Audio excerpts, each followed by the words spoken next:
Keeping inmates behind bars is going to cost even more money at a prison about 45 minutes north of Las Vegas. Fox 5's Sean Dowling has more on how safety isn't just an issue on the outside, but inside of the facility as well. Sean?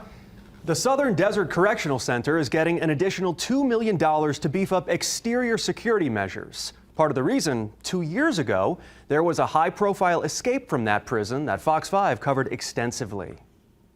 The real exacerbation of this was actually an escape that happened in September of 22, where a convicted bomber actually escaped over the fence line. That convicted murderer, Porfirio Duarte Herrera, seen here about to board a bus to Mexico, was serving a life sentence at the Southern Desert Correctional Center when he escaped in the fall of 2022. The Luxor garage pipe bomber says overcrowding and unmanned towers led to his escape. The escape sparking lots of conversation about prison staffing and security. That prison is just shy of 200 protective service staff, but can house around 2,150 offenders. Now, more safety improvements are on the way, thanks to electrified exterior fencing. The State Public Works Division requests to modify the funding, which is an upgrade perimeter security fence. The motion carried unanimously. But the head of a local law enforcement union, who used to work at that prison, says the problems also lie inside the walls. You saw what happened at Southern Desert Unit 5 a couple years ago, right?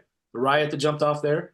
Notoriously not a very secure facility. Take it from Paul Lunkwitz, who was with the Nevada Department of Corrections for over 20 years and worked at the Southern Desert Correctional Center.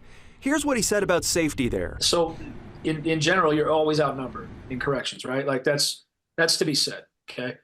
But when you're outnumbered 204 to 1 in a unit that you run by yourself, and then they want you to do unit operations like walking up and down the tiers, talking about Southern Desert. And I don't think you'd find many people to argue that it's very safe.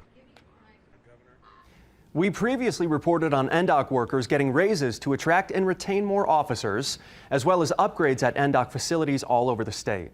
High Desert State Prison just across the street already has a high-voltage electric fence, and some of that money is going there too. This project also includes underground piping replacement at High Desert State Prison, along with door and lock replacements, all with a focus on safety.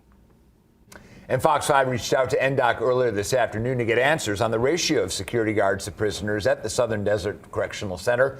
We will update the story when we hear back.